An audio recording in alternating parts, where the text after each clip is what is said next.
তিনি যখন স্যুট পরেন খুব কনফিডেন্ট লাগে, কিন্তু সেই স্যুটটাই যখন আরেকজন পরেন তখন তাকে লাগে বিয়ের দাওয়াতের ওয়েটার। তাহলে স্যুটে কোনো সমস্যা, নাকি এর ভেতরে অন্য কিছু রয়েছে?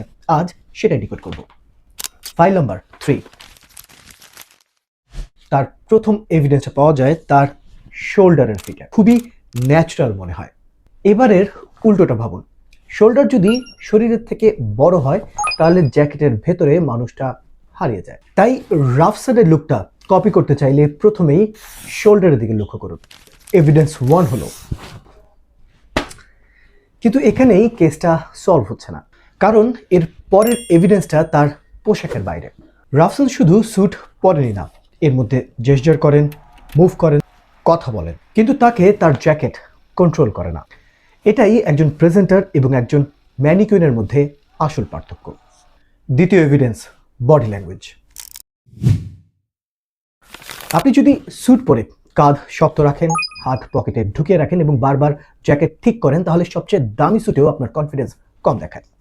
কিন্তু সবচেয়ে ইম্পর্টেন্ট এভিডেন্স এখনো বাকি। রাফসানের স্টাইল শুধু ক্লিন না, মাঝে মাঝে ক্যালকুলেটেড ভাবে আনএক্সপেক্টেড। রাফসানের ফর্মাল ওয়্যারের বেস সাধারণত খুবই ফ্যামিলিয়ার, কিন্তু অকেশন বদলালেই এই ফ্যামিলিয়ার স্ট্রাকচারের মধ্যেই তিনি যুক্ত করেন আনএক্সপেক্টেড ডিটেইল, কখনো টেক্সচার, কখনো ট্র্যাডিশনাল জ্যাকেট। তৃতীয় এভিডেন্স, ক্যালকুলেটেড সারপ্রাইজ। সবকিছু আলাদা করেন না, যে কোনো একটা, কারণ 5টা লাউড ডিটেইল থেকে একটা কন্ট্রোলড সারপ্রাইজ বেটার।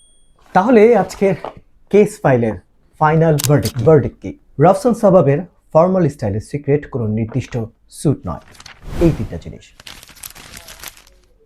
পরের বার স্যুট পরলে আয়নার সামনে দাঁড়িয়ে নিজেকে মনে মনে এই 3টা প্রশ্ন করুন, তাহলে আজকের case solved. If you have more than 3 priorities in life, you have no priorities. Executive আই সার্টরের হোস্টের একটা নতুন সিরিজ। এখানে আমরা বিশিষ্ট বা নির্দিষ্ট কোনো একজন ব্যক্তির কাপড় এবং তার কাপড় পরার লজিককে ডিকোড করি। জানতে চাইলে ফলো করুন। দেখা হবে পরের কেস ফাইলে।